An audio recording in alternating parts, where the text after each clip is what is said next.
y'all, I did it.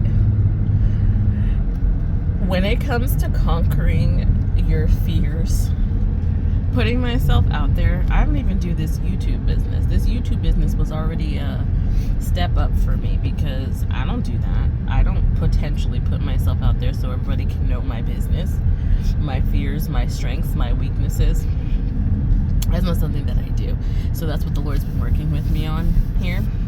So I've been doing okay with YouTube, but I needed to now be obedient and branch out and actually step outside my comfort zone and tell these people what the Lord was telling me to tell them. Because I feel like my fasting was going great, and I had a lot of breakthrough. I hit a wall because I still wasn't doing what I was supposed to be doing.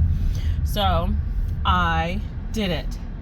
So I'm going to post a video from this morning about how I needed to get in touch with the man that broke all the windows in my house.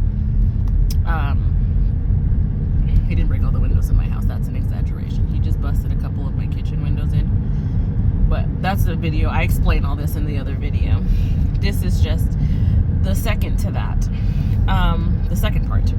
I messaged him. And I was like, look, you don't have to respond. I just know that I forgive you. And God bless you. I'm glad you look like you're clean, you're working. That kind of deal. He responded.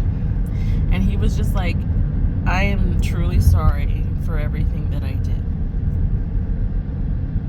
And I liked it, and then I moved on. Didn't say anything else. That was it. That's all I needed to do. That's all that needed to be said. I didn't need anything in return. I don't need anything from him. He just needed to know that that's where we were. And he is forgiven. No resentment, nothing but the best. He will continue to be in my prayers. And that's it. I felt like such a big girl when I did this. I was like, oh my goodness, what is happening? Oh my goodness. And then, so I was like, all right, I was good with that. So I was like, keep this momentum up. And I was like, I gotta tell my coworker. But I had to tell her before I was leaving because I didn't want to see her all day and her sitting there mulling over it. So I finally told her, and I was like, but this one was a hard one because she's face to face with me, you know? So of course you can't keep a straight face. And I'm like, I'm being serious. Like, I'm telling you, the Lord told me that you should not go to the Beyonce concert. Of course, I told her she needs to take it up with him. Like, Lord, I'm just like, Lord, please confirm what it is that I'm telling this lady. I'm like, oh my goodness gracious. But she's not supposed to be going. She's the only person that I know that is actually physically going to the Beyonce concert. And until, if and when Beyonce repents, she's not supposed to be there. And I mean, I did leave out part of it because she wasn't really taking me seriously, and I don't really think she cares.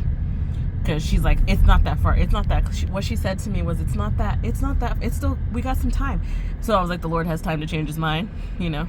Which, I mean, and she has time to repent, I guess. But, you know, who knows? Who knows what happens? Who knows whether she does? All we can do is pray for her, and hopefully she can save her soul. That's it.